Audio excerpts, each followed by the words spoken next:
All right, so we're going to start with a 6-minute warm-up. We want to gradually increase the intensity, either before the warm-up or right after. I suggest you move all the joints in your body. So, roll your head a little bit, move your arms, move your hands, do a little standing on your toes, and you're good to go with the next exercise.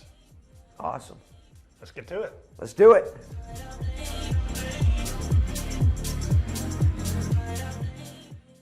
All right, so now we're going to do some side steps. I've got one of our bands. It goes around twice here, so I've got some pressure here. It's a lighter band. We're going to sidestep, and the way this relates to skiing is it works some of these stabilizer muscles here. You're going to feel it in your hips. So it looks like this. Hands in a good ski position as always.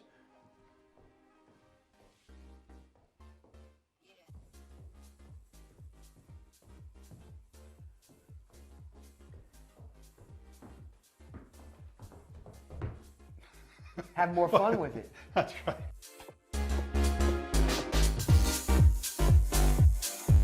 This next one is a bird dog with 2 different positions. And this is going to work on our core stability and our balance and using our arms and legs at the same time. Here's the way it looks. Position 1, just like a bird dog. Position 2, out this way. Position 1. Position 2, position 1, position 2, position 1.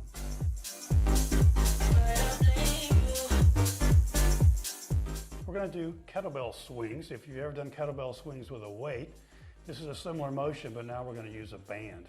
So I have a lighter weight band. I've got looped around my feet so that the band comes up on the inside of my feet, and then the motion looks like this. So this is going to work our core, our quads, and our hips, all of which we use in skiing.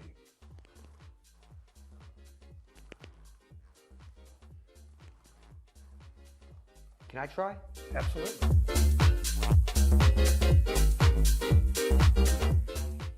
So this time we're going to do push-ups, but we're going to do push-ups with our hands on a fit ball.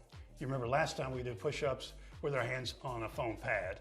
That was almost like a regular push-up. This one's a little bit harder. It's going to challenge our core and our stabilizer muscles, much like we do when we ski. So everybody knows how to do a push-up, but we're going to do it on a fit ball this time. I'm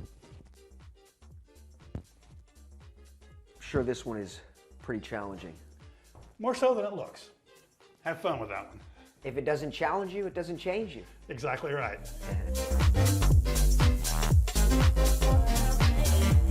Now we're going to do a 1-arm row, but the twist is we're going to have our feet in a lunge position. So first we get into a lunge position. Now I want your back foot pointed forward, which makes the balance harder. So we're going to be like this, and we put the band underneath our foot, and then we row with 1 arm. So we're working on our balance, we're working on keeping our hips steady, we're keeping our core strong, and while that core is strong, we're also doing something with our upper body, which is what you're doing in skiing all the time. Looks like a lot of fun. I'm looking forward to trying it. Yeah, you'll like it.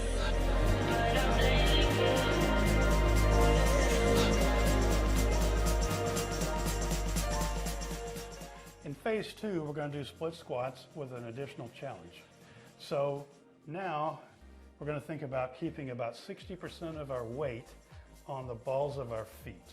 So just behind your toes are pads, and we want about 60% of our weight on our front foot on those pads, up and down.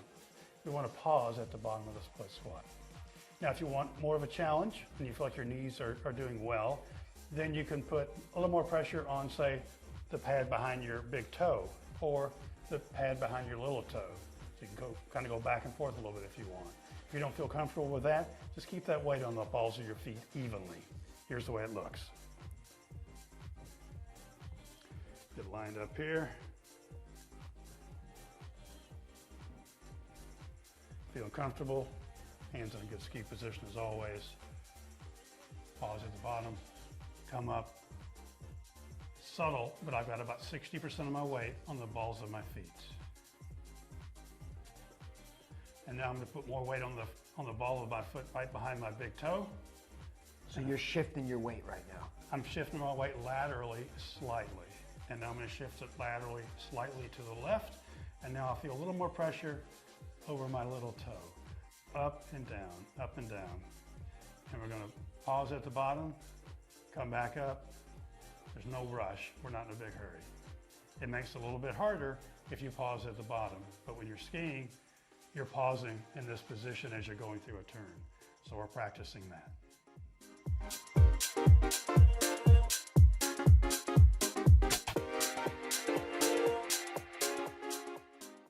Now we're going to work on our balance and on this inside muscle in our leg here. It's called the adductor. So when you're skiing and you're turning, your weight will be on your outside ski, and you'll want to bring that inside ski in frequently. So you have to use these muscles in here to do that. And you also have to balance. I have the band anchored over here in the door jamb. There's two bands looped together so I can get over to here. So we're going to stand on one leg, and then we're going to squeeze together. So we're turning, we're bringing that inside ski in. Always hands in a good ski position. If you want to get fancy, go up like this. Awesome.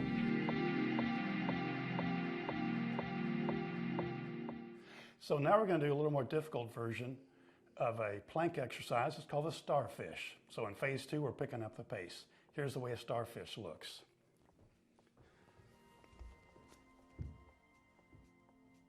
I'm going to raise up that leg, which makes the balance a little bit harder. I'm going to hold that leg up there.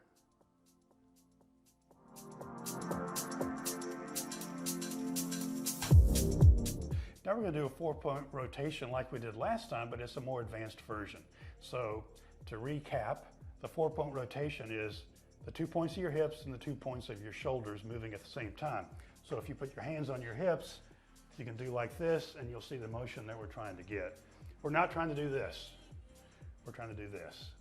So we're also going to do it on the foam pad and on one leg, so it's a more advanced version. So here's the way it looks. We'll do a couple on both feet, get the motion going, and we're going to go up on one foot. Definitely more challenging on one foot. Yeah, but this is what you feel in a ski turn. The band simulates centrifugal force. And there we go. Looks like fun to me. Yeah. We're going to do a chop like we did in phase 1, but now in phase 2, we're going to make it a little harder. We're going to stand on a foam pad, and we're going to stand on one foot. So we do the chop motion like we did before, but now we're going to raise up one foot, and we're going to balance as best we can while we're doing that chop motion. And we can do it on the other foot. So we're balancing while these forces are working against our balance.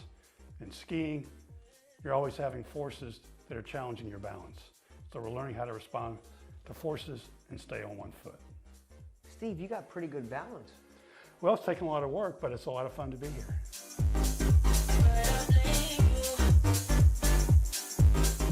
We're going to do a lift motion again. We're going to do it on the foam pad, and we're also going to stand on one foot to have a balance challenge at the same time. So here's the way it looks. Lift motion on 2 feet, and we're going to go up on one foot and balance. Beautiful.